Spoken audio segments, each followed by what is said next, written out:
When people say to me, well, in a few words, what do you think of the house? I mean, I always think of, it's a gift from God, from a higher power. A Cuban refugee with no money and nothing to end up in something like this. It's just like an amazing gift. I'm Matthew Yee. And I'm Vincent Wolf. And we both want to welcome you to our beach house in Montauk. People ask me all the time, when did I get the house? And I got it in '83. I had been looking for 2 years, and a real estate agent called me up and said, I have the house you needed. Came in, walked up this little hill over here. Every room had different sculptured colored carpet. The bathrooms had little fish with bubbles coming out of their mouths, and it was horrific. Left here, drove 2 minutes, found a phone booth, and called and bought the house. It was beyond what I would have thought of paying for something, but now it's a bargain. It was probably about five years ago now. At that time, we had been together already, and we just wanted the house to be about us. And because when I came here, it was pretty much about him and his past and stuff, and and then we really needed to have an identity that was the two of us. And so expanded it, changed it somewhat, and then we created this. I've always been a fan of him, and lots of my style actually is influenced by him. He would never, ever admit that. Well, I'm admitting it to you now. Without people in the room. Design-wise, there's a lot of similarities. We do differ, but I would say as a whole, we pretty much see eye to eye. My style is probably a little bit more structured. It's probably a little bit more linear, a little tighter, whereas Vincent's style is a little bit more romantic, I would say, like a little bit more eclectic, clean, simple. When I look at Matthew's work, I find it so calming, and the work is always very clean, very sharp. I tend towards lighter colors. He prefers darker colors. But I don't think that two people can live together if their tastes or their points of views be that far away from each other. It just doesn't click well together. Well, one of the things when we first met, I had just finished renovating my own apartment. We went out to dinner, and then he says, well, let me see what you did. And I was like, what? He said to me, I couldn't go out with somebody who is in this business, who's design and aesthetic, who I did not respect. Remember you said this? And he was very relieved that. It was like, oh, thank God. You're about to meet, or here it is. This is Misha. The third member of the house. Actually, he rules the house, but anyway. When two people are sharing a space, you have to sort of balance it out. Both people have to feel that they won.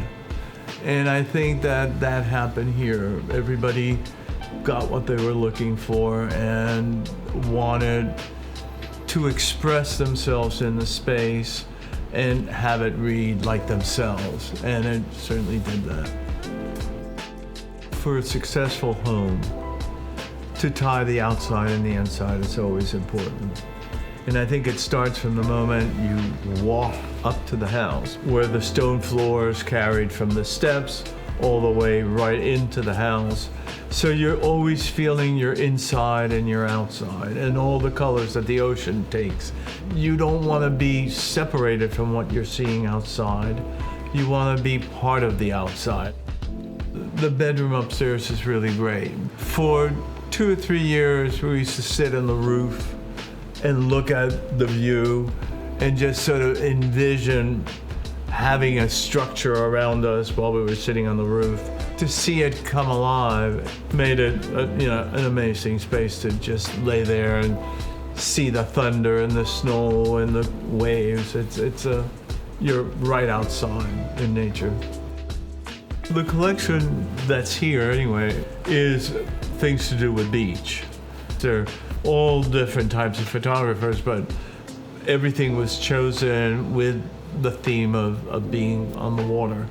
The sharpness of the black and white to the colorations that are happening is a great contrast. It's not bringing more color into the space. It gives it, I think, a sharpness, which I think is great. My favorite piece of art in the house, it's actually a collection of different photographs from an artist named Alid Azuli at the top of the stairs. It creates another window in that area. What it does to the space is really special, and how it fits into that wall, it worked brilliantly. I just love it. The pool is painted a medium gray. So if it's a very dark ocean, the pool reads very dark. If it feels very light, it picks it up that way. So it just keeps tying you to what's happening in the view. It's just lovely to be able to look out onto the ocean. It's just very, very peaceful. And you just see the ocean in front of you, and it's just very ethereal. Vincent loves to garden. Even in the rain, he'll be out there, gardening and planting, and it seems like an endless amount of plants that he puts in, endless, constantly. I put in 20 more bulbs here, 100 more bulbs there, so he's constantly outside. I'm always futzing around inside, or laying in the sun. I love laying in the sun. I just do. When people come to the house, I think it's the sense of sharing. I mean, to have friends come over and spend the weekend and see that view, it's a gift. And it's a gift that I think should be shared with everybody. When they're walking through that, they feel comfortable enough to plop down on the sofa. It should look wonderful, but it should be a home, and it should be a place that people feel welcome and inviting. If not, it may be perfect, but it doesn't succeed.